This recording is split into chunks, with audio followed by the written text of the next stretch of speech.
Assalamualaikum warahmatullahi wabarakatuh. Waalaikumsalam warahmatullahi wabarakatuh.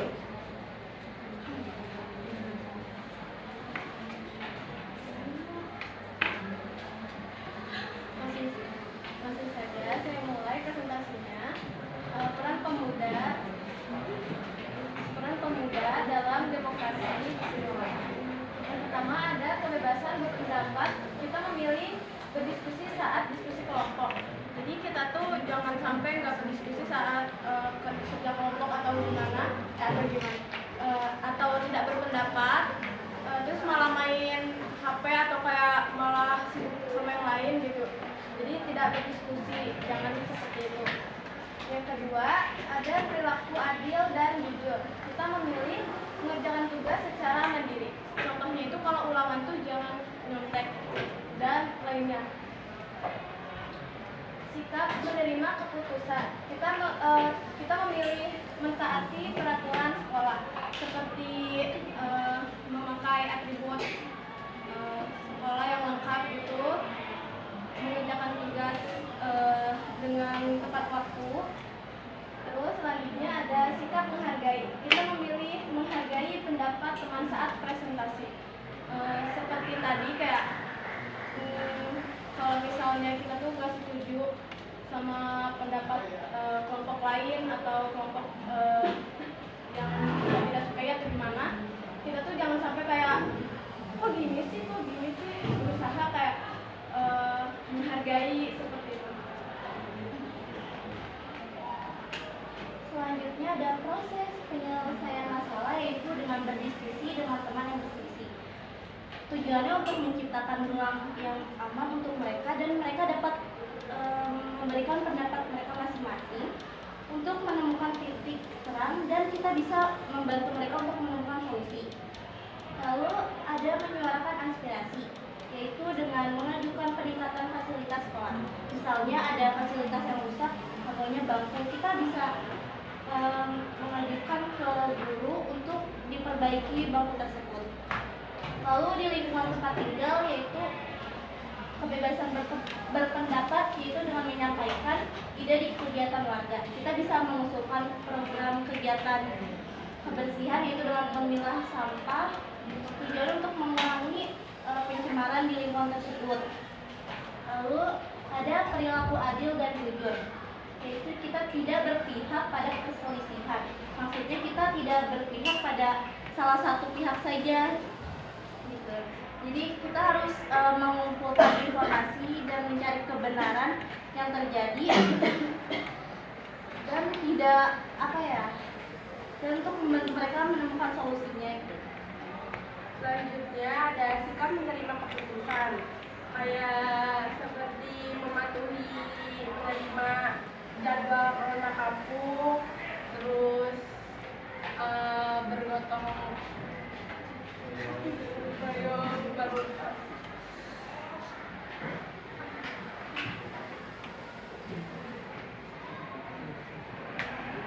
Selanjutnya ada sikap menghargai, tidak mengganggu, seperti tidak mengganggu acara warga lain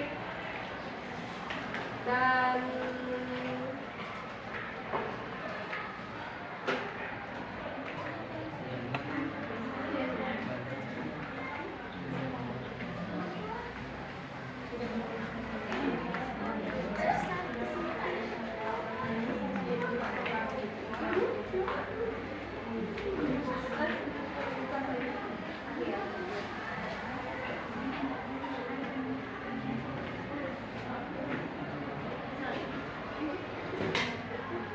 Ayo malah diskusi.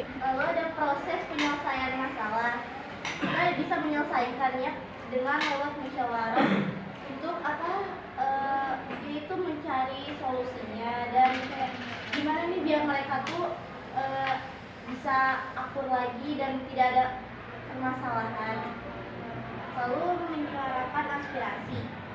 Kita bisa mengusulkan kegiatan kerja bakti rutin dengan dijadwalkan, misalnya hari ini tuh siapa, hari ini siapa. Selanjutnya di lingkup daerah, yang pertama ada kebebasan berpendapat, yaitu menyampaikan pendapat saat di acara desa. Contohnya itu ada di acara desa itu ada program kita bisa memberikan pendapat setuju atau tidaknya. Yang kedua ada perilaku adil dan jujur. Perilaku adil dan jujur di sini yaitu memilih secara adil dalam pilkada, seperti tidak menerima gratifikasi. Selanjutnya ada sikap menerima keputusan. Sikap menerima keputusan di sini yaitu menerima hasil pilkada. Kita mau gak mau harus menerima hasil pilkada yang telah diselenggarakan. Yang keempat ada sikap menghargai keputusan kepala desa. Apapun keputusannya, kita setidaknya harus tetap menghargai keputusan tersebut. Yang selanjutnya ada proses penyelesaian masalah. Menjadi mediator konflik, misalnya kayak ada lagi rapat warga daerah, terus ada beberapa orang yang berbeda pendapat. Nah, kita tuh jangan pro siapa-siapa, tapi kita tuh menengahi pendapat mereka. Terus ada menyuarakan aspirasi, mengajukan perbaikan fasilitas umum, contohnya kayak misalnya daerah tersebut ada jalan rusak atau lampu penerangan yang rusak gitu. Nah, kita minta ajuin buat memperbaiki ke kepala daerah di situ. Selanjutnya ada di lingkup nasional, kebebasan berpendapat, berpartisipasi dalam seminar nasional. Contohnya jadi pengisi acaranya atau pengisi seminarnya lah, kayak yang ngasih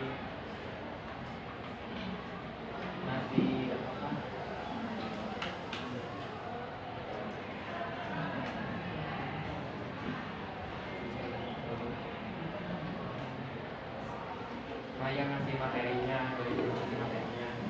Yang kedua ada perilaku adil dan jujur, memilih secara jujur dalam pemilu, kayak gak nerima, maksudnya gak nerima sokongan. Yang kadang suka ada partai-partai yang kayak ngasih berupa sembako atau gimana, kayak buat penelitian. Nah, dia tuh baiknya buat nolak aja, karena supaya pemilu ini adil dan jujur.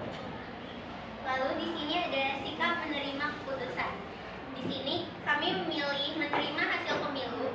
Dalam lingkup nasional ini, di negara demokrasi ini sudah pasti banyak sekali pendapat-pendapat orang yang berbeda, seperti pilihan-pilihan yang berbeda. Maupun nanti hasil pemilunya bukan yang kita pilih, kita harus tetap menerima apa yang sudah menjadi hasilnya. Lalu di sini ada sikap menghargai, menghormati pendapat lain di debat publik. Ini sudah jadi etika dasar ya teman-teman, untuk menghargai pendapat orang lain. Lalu ada proses penyelesaian masalah, mengajukan solusi pada konflik nasional. Kita di sini bersama-sama semuanya mengajukan solusi, lalu nanti akan dipilih solusi terbaik untuk masalah tersebut. Lalu ada menyuarakan aspirasi. Untuk menyuarakan aspirasi ini, karena dalam lingkup nasional, kami bisa menulis aspirasi melalui media sosial.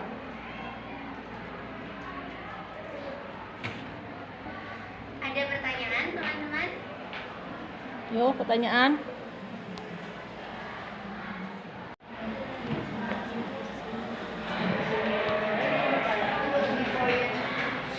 Yang ada pokoknya yang kayak tidak menerima suapan. Nah, berupa bantuan. Nah, kan kalau misalkan rata-rata di Indonesia itu kan ibu-ibu itu kalau mendapatkan kayak itu pasti mau. Nah, bagaimana sih solusinya agar menghadirkan sikap jujur dan dari personalitasnya? Terima kasih.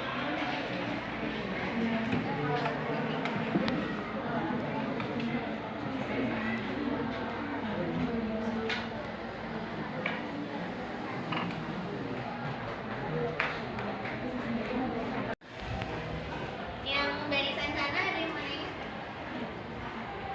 Maunya ditanya. Iya, siapa lagi? Dari yang lagi ya? Izin bertanya, tadi kan yang di lingkup sekolah yang menerima keputusannya itu kalian kayak nyebutin kayak mengerjakan tugas atau mengerjakan PR sama menggunakan seragam itu ya? Bukankah itu emang kewajiban kita sebagai pelajar? Iya, sebagai siswa, atau emang itu apa ya? Peran kita terus menerima keputusan? Jadi kita kenapa Sebutkan. yang Anda sebutkan. Karena banyak murid-murid yang suka melanggar seperti tuh Reva nggak pakai dasi kan gampang tuh aturan. Ya, betul. Melanggar Ya, peraturan. banyak yang melanggar gitu. Kenapa kita memasukkan? Karena ya itu banyak yang melanggar, cowok-cowok tuh kayak kalau udah panasan pasti buka baju gitu kan. Ya, betul ya. Buka kartu.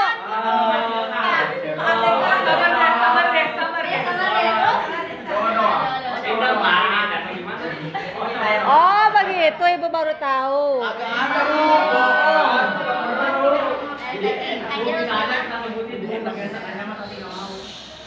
Tadi ada bilang kalau itu memang sudah kewajiban, memang betul. Hal-hal tersebut memang sudah diwajibkan karena ditulis dalam peraturan atau memang sudah jadi aturan di sekolah. Namun banyak sekali yang melanggar hal tersebut, seperti tidak mengerjakan tugas pun banyak sekali. Reva juga gitu kan banyak. Reva lagi kena. Ayo. Ayo Reva berubah, Reva berubah. Ketawa-ketawa bu kayak